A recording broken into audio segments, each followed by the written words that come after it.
11조 7,349억 엔. 이게 뭐냐고요? 일본 정부가 딱 한 달 동안 엔화를 지키겠다고 시장에 쏟아부은 돈입니다. 월간 기준 역대 최대 2024년 골든위크 개입 총액보다도 큰 규모를 한 달 만에 태운 겁니다. 그래서 결과가 어떻게 됐을까요? 두 달 뒤 엔화는 달러당 163엔까지 떨어졌습니다. 1986년 12월 이후 39년 7개월 만에 최저치. 돈을 역대급으로 태웠는데 환율은 오히려 개입 전보다 더 나빠졌습니다. 저는 지금 일본에 물건을 수출하면서 이 엔저를 매일 몸으로 쳐맞고 있는 사람입니다. 그래서 이런 소식을 접하면 드는 생각은 딱 하나. 아, 일본 정부가 무능한 건가? 아니면 그냥 애초에 그냥 일본 정부가 막을 생각이 없는 거 아니야? 라고요. 오늘 이 영상에서 일본 재무성, 일본 은행, 일본 내각부의 공식 자료를 근거로 이 질문에 답을 해보려고 합니다. 그리고 제 결론을 미리 말씀드리자면 이 둘 다 틀린 것 같아요. 네. 일본 정부가 막을 생각이 없는 게 아니라 생각은 있는 것 같습니다. 다만 막을 능력이 없는 게 아니라 막으면 자기가 죽는 구조라는 게 진짜 문제입니다. 그리고 이게 끝도 아니죠. 자, 환율 개입도, 금리 인상도, 일본의 세계 최대 규모의 공적 연금인 GPIF 카드도 다 임시 방편일 뿐 진짜 원인은 따로 있기 때문이죠.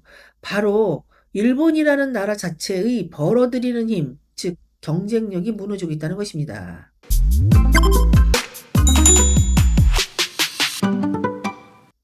안녕하십니까? 미묘입니다. 먼저 확실히 해야 할 게 있습니다. 일본 정부라는 하나의 인격체는 없습니다. 환율에 관여하는 곳은 최소 세 군데로 총리관저, 재무성, 일본은행입니다. 이 총리관저를 보면 지지율, 물가, 선거를 봅니다.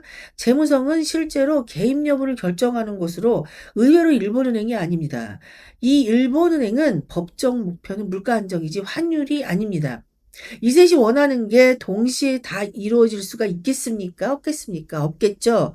그런데 엔저는 막고 싶고, 근데 금리는 별로 올리기도 싫고, 근데 재정 지출은 또 늘리고 싶고, 근데 경기는 절대 나빠지면 안 되겠고, 이게 누구 마음이겠어요? 다카이치 마음이지. 근데 이 네 가지를 동시에 충족하는 정책이 이 세상에 있겠습니까? 없겠습니까? 없습니다. 그러니까 7월 21일 그 우선순위가 드러나는 문서가 나왔습니다. 2026년 혼외부터 방침. 2001년부터 자민당 정권 하에서 정부가 매년 발표하는 경제 재정에 관한 기본 방침인데요. 여기엔 25년간 자민당이 지켜온 재정 흑자화 목표를 아예 핵심에서 빼버리고 대신 명목 성장률 3% 이상을 정착시킨다는 목표를 못 박았습니다. 자, 명목 성장률 3% 이상을 정착시킨다는 목표를 못 박았는데 명목 성장 확대를 국가 목표로 대놓고 선언한 건 이렇게 시장이 들린다는 거죠. 정부가 엔저나 인플레이션을 싫어하지 않는구나. 오히려 일본 정부 세수 확장을 위해 인플레이션을 이용하고 있구나라고요. 여기에 결정적인 증거가 하나 더 있습니다. 외태특위, 일본 정부가 과거에 엔화를 팔아서 만든 외화자산 계좌인데 2024년도에 여기서 낸 이익이 5조 3,603억 엔으로 역대 최대였습니다. 이 중 3조 엔이 국가 예산으로 편입됐고 니혼 계좌에는 이 중 1조 엔이 방위비로 쓰였다고 보도했습니다.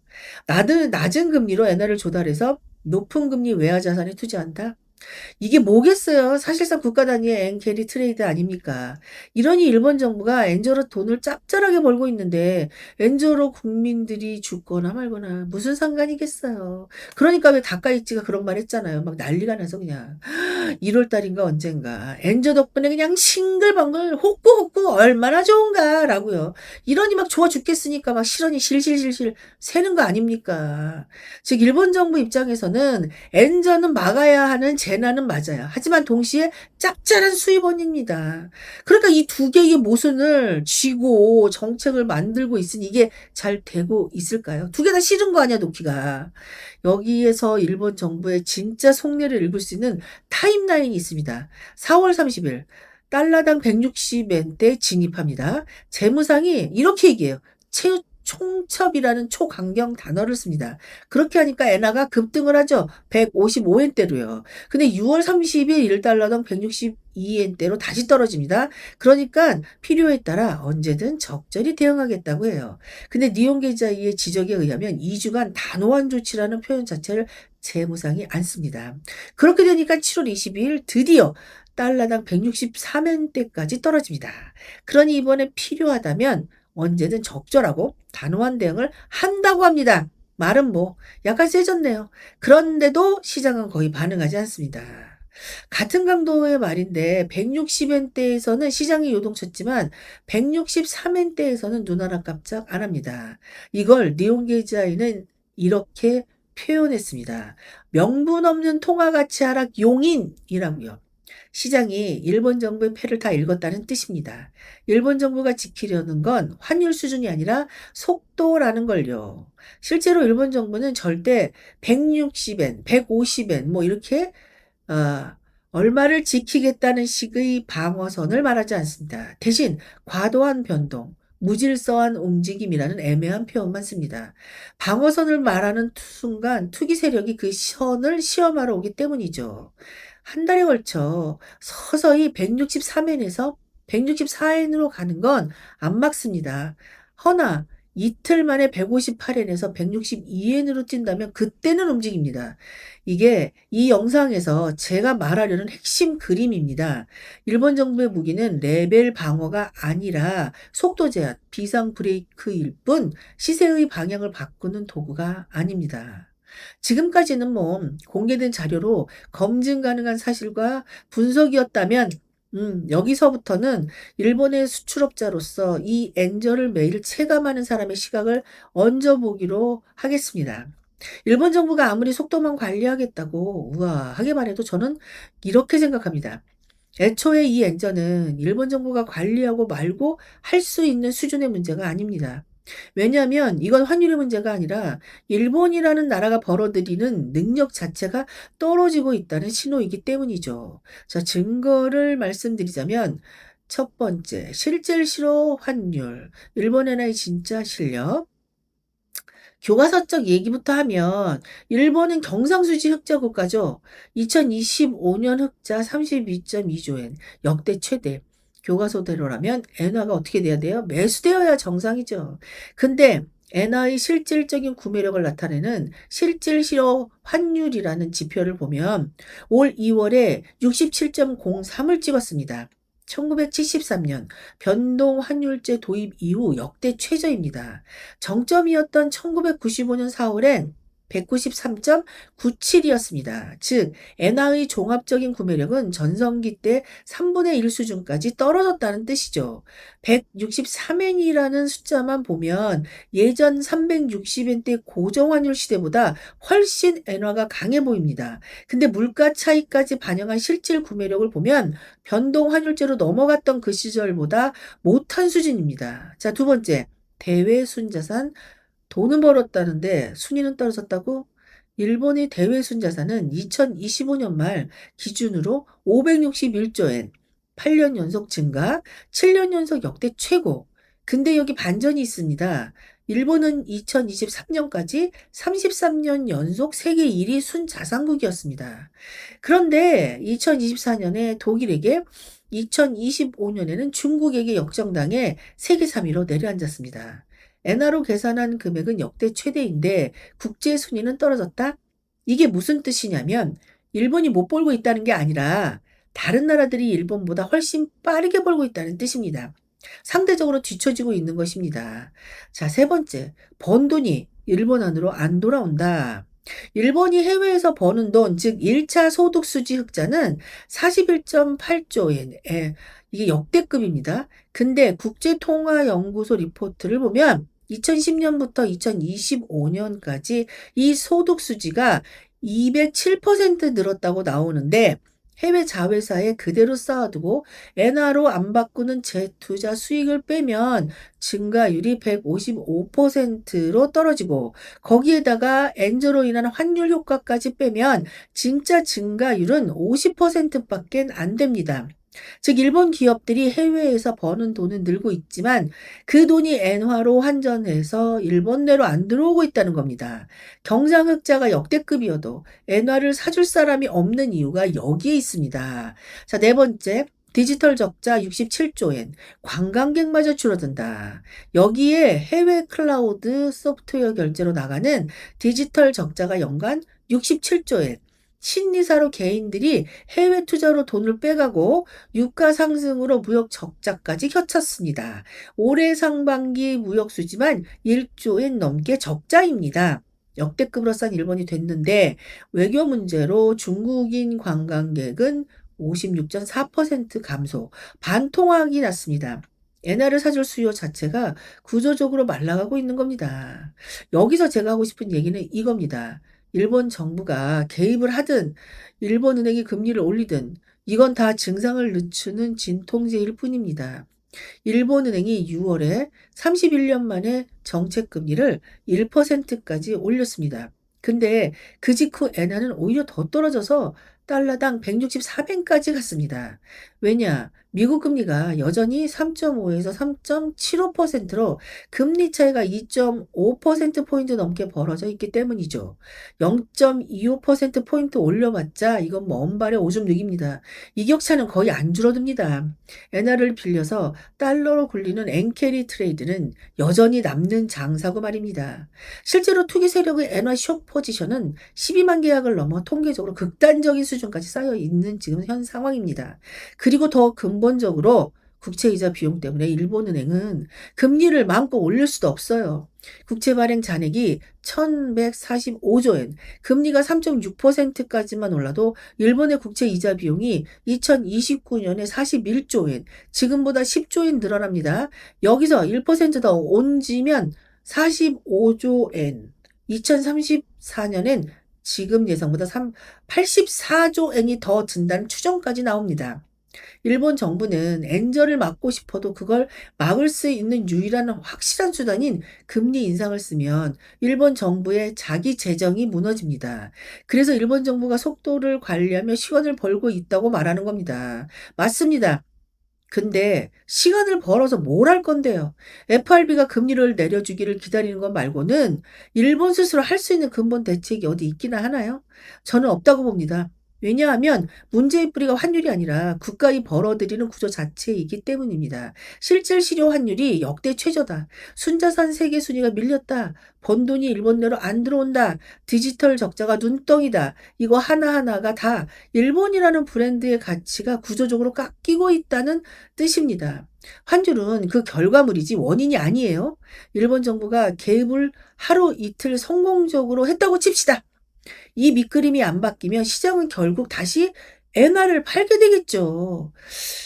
저는 이 엔저로 수출 마진이 매달 꺾이고 깎이고 이러는 걸 직접 경험하고 겪고 있습니다.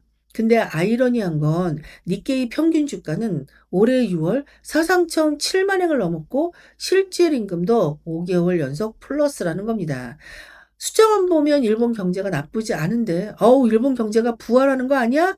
지금 이렇게 말씀하시는 한국에서 그 전문가들이 꽤 있으시더라고요. 뭐 "오 한 일본은 막 경제가 부활해." 이렇게요. 어.